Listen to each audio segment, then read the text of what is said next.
Hold you back. Oh. Many storylines in this one. They were down 20 and came back. They've won 4 in a row. We just talked about Steph Curry leaving the game with an ankle sprain. Then there was Kevin Durant, who last night got into it with Boogie Cousins. Here's Durant after the game. Hold me back, Iggy. I don't want to get suspended. I love to play. I love making money for my family.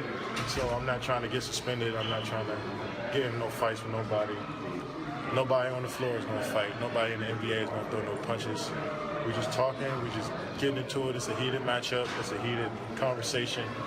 And we said what we had to say and moved on. We're not composed out there.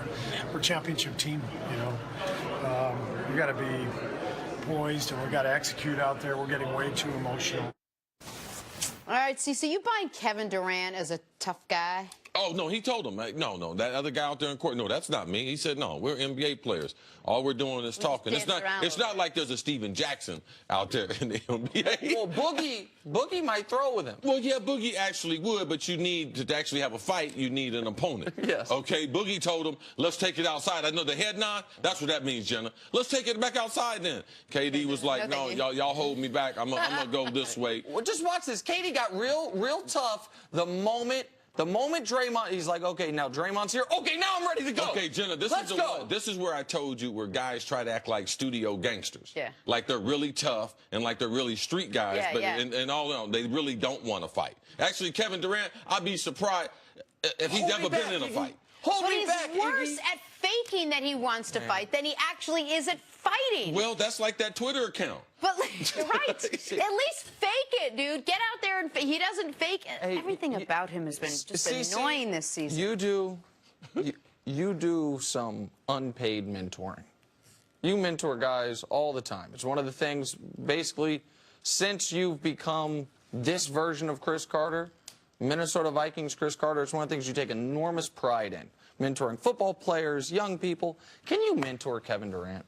Because one thing that you taught me... Well, part of the mentoring, you got to be able to surrender and say, you know something, I need to learn something. So that's one of the requirements of getting in. And here's why that's entry level. Here's why I say it. One of the things you taught me... I need help. I need help. One of the very first times we hung out together is you are highly aware that everywhere you go, you are Cris Carter. And there's a responsibility that goes along with being Cris Carter as soon as you walk out of your front door. It's going to be people's first experience with Cris Carter. You are representing yourself. You are representing Fox. You are representing the NFL, the Hall of Fame. And so you carry that responsibility. Can someone tell Kevin Durant he's Kevin Durant and not Matt Barnes? Like, there is an added responsibility. Kevin Durant is one of the... In the worst analysis, Nick, how good of a player is he as far as NBA grades and right now? The worst analysis ever. His worst case scenario is right now, he's the 4th best player alive. He's probably the 2nd best player. His worst case scenario as far as everyone that's ever lived is 30th best ever, and he's probably closer to 18th or 19th. So know who you are. Look at this. As far as, Jenna, let me just show the audience. Can we show the NBA league leaders in ejections by team? This is a remarkable, look at this. Most ejections, tied for 4th place, the entire Wizards team. Tied for 1st, the entire Pelicans team, the rest of the Warriors, and Durant. There have been 16 ejections in the NBA season, total. Durant has 3 of them. 22 teams have none. And by the way, Jenna, this is Durant, because you've talked about how he's annoying you, like what is he trying to be? Going into this season, Durant had been ejected twice in his career. He's clearly trying to be someone, portray someone, act a certain way, carry a chip on his shoulder where it's unnecessary to carry it. There's something that he is living with or holding onto that for whatever reason is manifesting itself into this really odd and peculiar behavior. And I say this all the time. If you are just following basketball for the first time this offseason, this is one of the bad guys of the NBA. You don't know this guy is one of the darlings of the NBA at all, and everything keeps getting worse for him. More behavior begets weirder behavior. Yeah, I like Kevin Durant.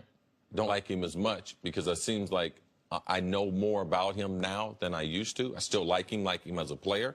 I just believe I believe in people continuing to grow. It's hard when you're growing in the public eye. Kevin Durant is not the person he was 3 years ago. He's not the person he was 6 years ago. And I believe he'll be a different person in maybe a couple another years. So I do believe in human development. All right. Right now, where he is, he's in a conflict of what he wants to be and trying to live up to something that I don't know what besides just being yourself, being one of the greatest at what you do. Yeah. And I just haven't seen the aftermath of reaching a goal of the greatest players we've seen. I just haven't seen the backlash that Kevin Durant, that it didn't make that person better in all ways of their life. And this championship, it has not endeared Kevin Durant to the rest of the basketball world. It seems to have given him more personal angst. If you ask Durant... Well, that's what Steve Kerr is saying, because Clay has not changed, all right? Draymond has not changed. Steph has not changed. So what Steve Kerr said, he's got to be referring to Kevin Durant. Right, like we said the other Warriors are on that ejections list, but listen, here's the list of it. Draymond's been thrown out once because of course he is. Like he's going to get thrown out 3 or 4 times a year. Like that's who Draymond is. The Sean Livingston thing that happened the other night, the ref ended up getting suspended for a week as well. Like that was that's not really who Livingston is. And Sean Livingston has a reputation. He's a very quiet guy, team-oriented, and has done a remarkable job. Right. It's Steph. Listen, Steph's known to throw a mouthpiece or two. He threw one, it got sideways on him, he threw it at the ref, he got thrown out. So those are all, like, Draymond, we get it. Sean's was an odd incident. Steph, this happens with Steph. The KD thing is so out of character for who he'd been for his decade-long NBA career. And you're right, CC, that it's after the whole reason he went to Golden State. Win a championship, be finals MVP, and he got it. But I just want to, before we move on, if you can recollect back 7 minutes, audience, to what KD said, where he said, no one's actually fighting. Think about what he's saying there. You know what I find most distasteful about sports fans, particular sports fans? The guys who sit courtside or close to NBA games and say things they would never say to these guys on the street because they know I have armor in front of me. Mm-hmm. You're never going to hit me. Right. You have everything to lose, nothing to gain, so I can call you out your name. I can say all these horrific things about your family, and I am protected. Well, Kevin Durant evidently is operating with that protection when he gets in Boogie's face. Yes, absolutely. He says, I know no one's throwing punches. Man, you know how weak that is? Like, I'm not advocating fighting, but I am advocating that if you're going to go nose to nose with someone and call them out their name, you have to recognize the consequence of this might be I get busted in my mouth. Well, against one of the toughest guys in the league. Yeah, Boogie, right, exactly right. I mean, come on. Kevin is above it. And we shouldn't drop our standards for Kevin, nor like we have for any other superstar. And I believe he's a better person than that. And I just believe he'll grow through this. I hope. Yeah. All right, time now for some Hall of Fame hands. CC, watch this. Take a look. Without these hands, I don't know what I'd do. Push yourself, fires a deep. What a catch! Greatest catch I've ever seen.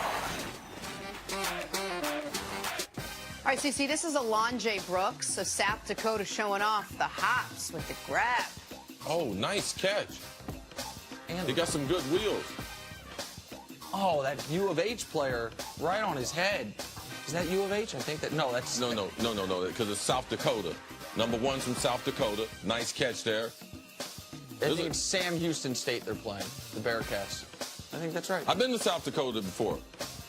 They must have busted them brothers there. Okay. Nice catch. Coming up.